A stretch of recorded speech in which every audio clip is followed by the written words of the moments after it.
Welcome to another season of Compliance Man. This season is entitled Compliance Man True or False, where Tim and I and an occasional guest will take up a question on compliance in emerging markets.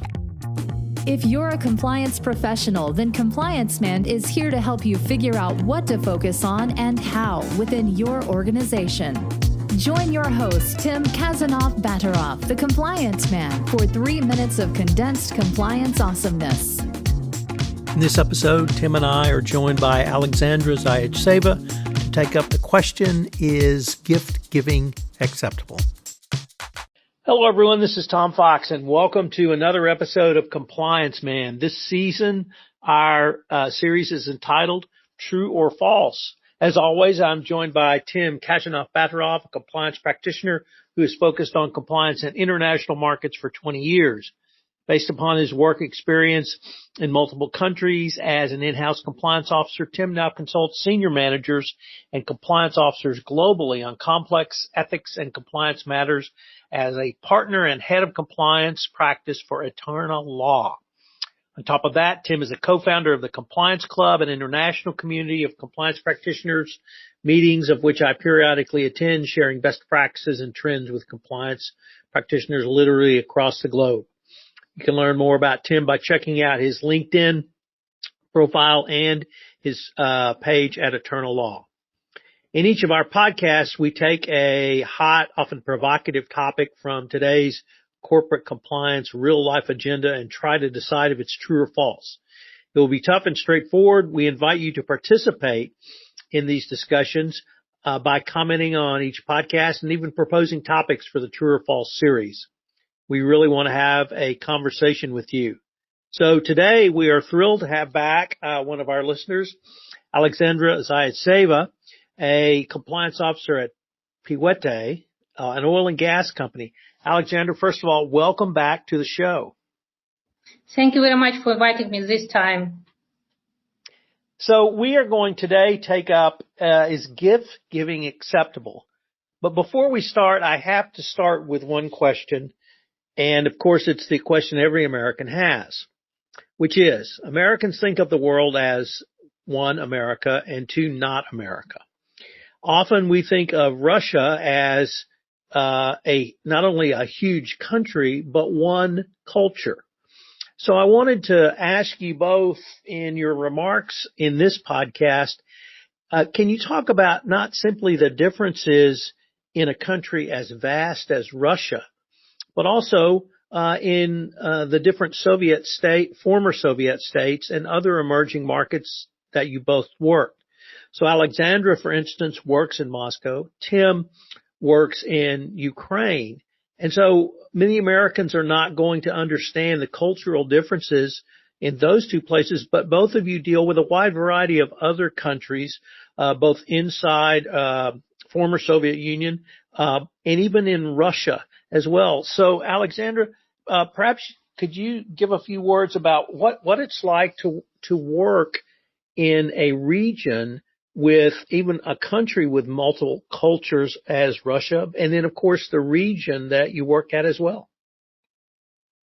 Thomas, thank you for this question. This is very interesting topic to discuss. Number of employees and officials very often face the situation when they have to make the choice to accept or not to accept gifts from business partners. And working in multinational environment can be challenging compared to monocultural business. So the thing is that international corporations have clear rules versus local companies regarding gift giving. And Tom, thank you for raising this question, because you're absolutely right saying that in different parts of the former Soviet Union you can face a different type of cultures. Originally, for instance, I'm from Uzbekistan, and it is a very Muslim country. It's a very hospitable country, and of course, gift giving is part of the culture. In the very same time, we are in the former Soviet Union had so-called Baltic states, which were and now are the parts of the Europe, so the culture there is absolutely different.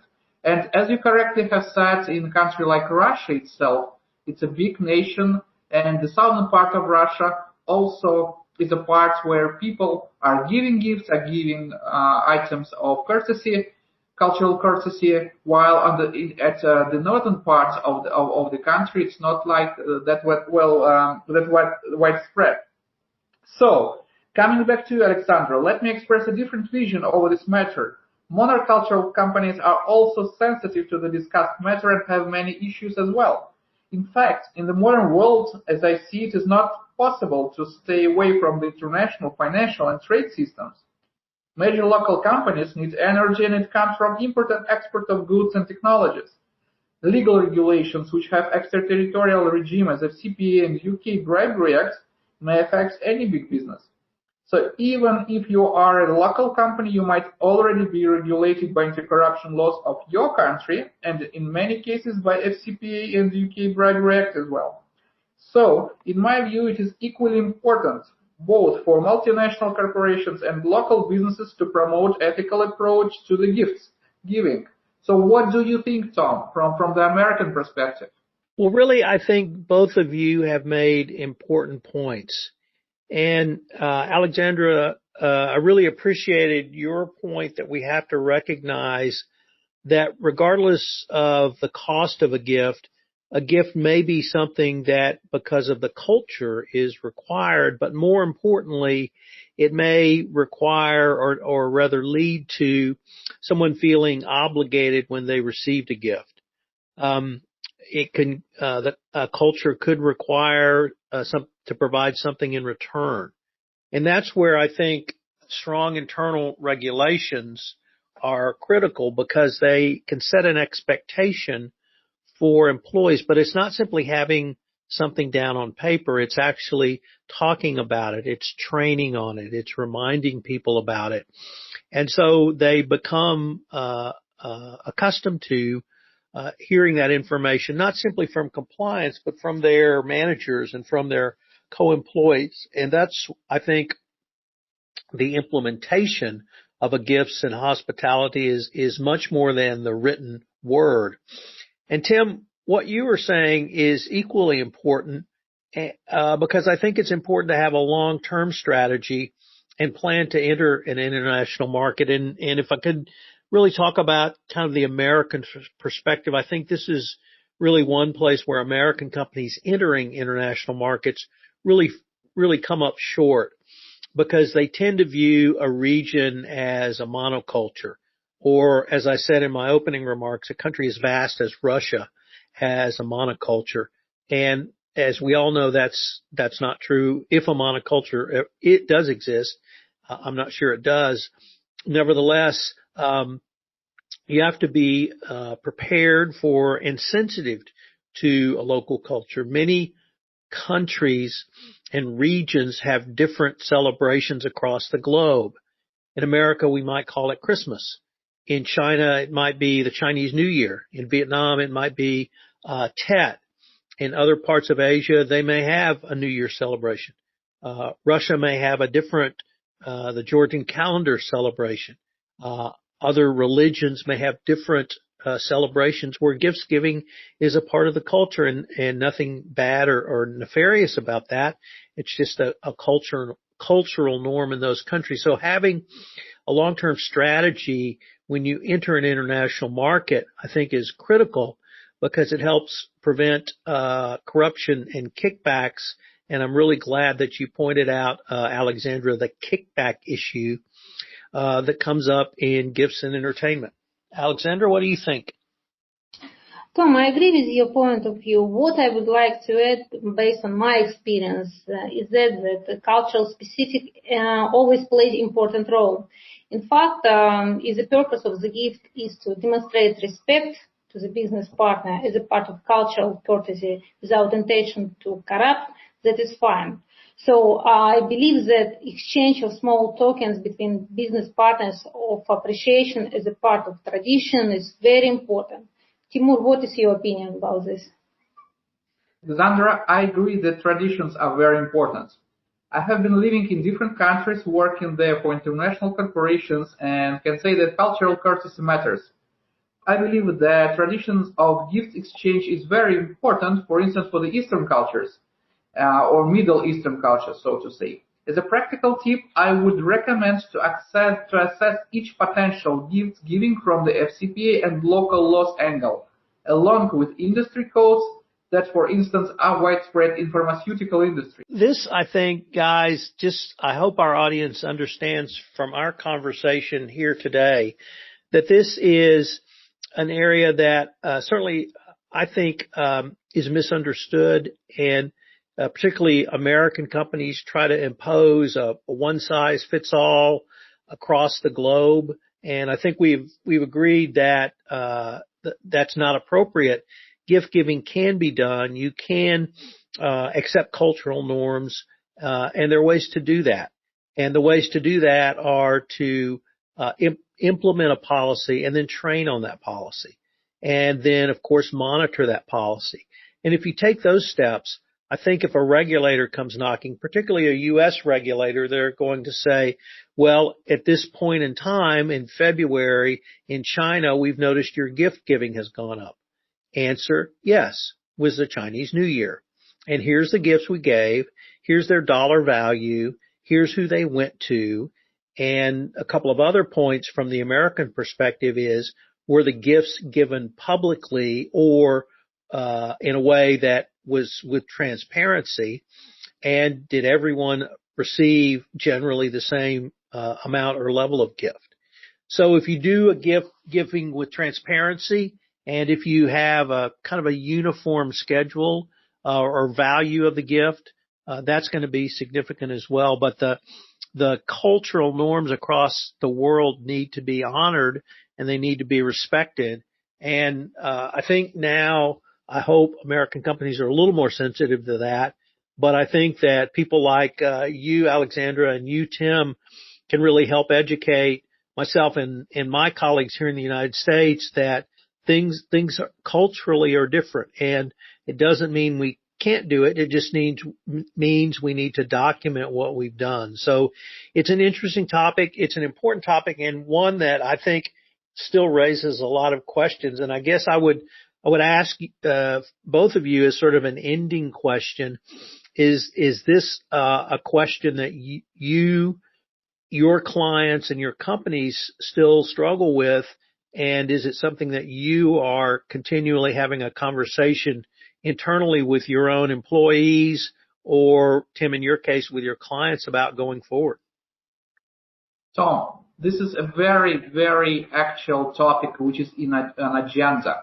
The thing is that in many countries of the former Soviet Union and in the countries of the Eastern Europe, there is no clear and straightforward regulation over the possibility to provide gifts to governmental officials.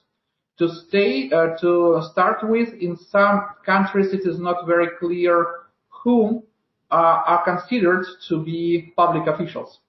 The second thing, there are some countries where there is no clear regulation on the possibility to provide gifts.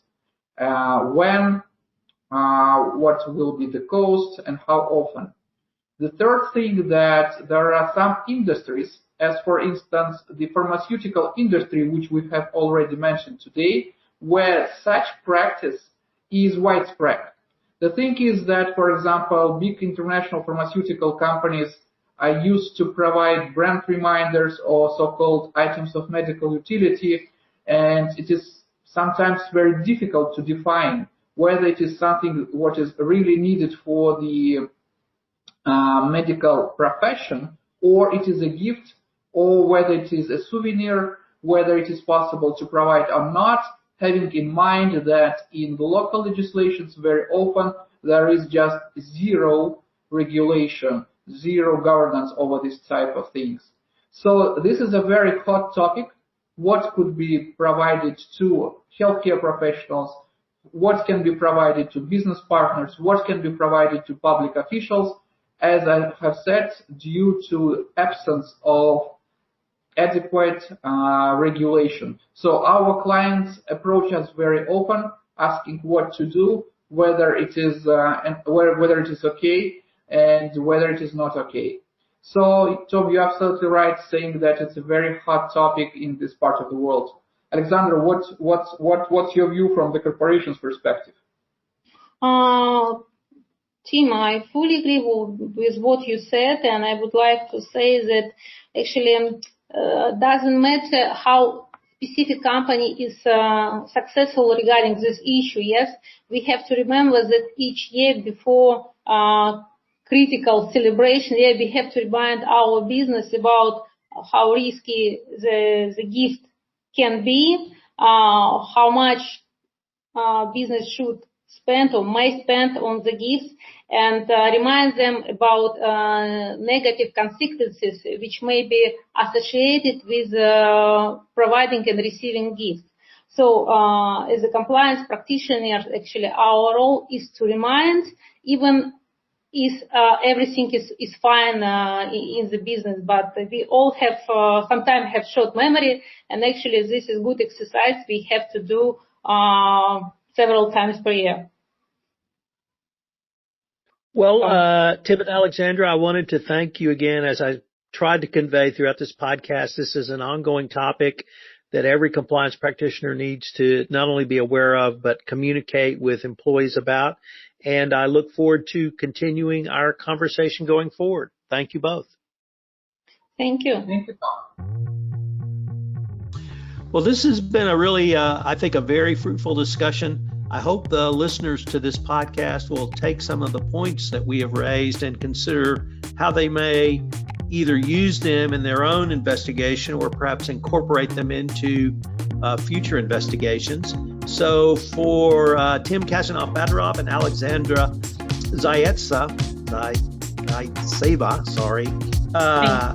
thank you for listening to this episode of Compliance Man, True or False. Once again, we would love for you to share your views on this ethics topic, or indeed others, and we really want to have a sincere global conversation. Thank you for joining us, and I hope you will join us again.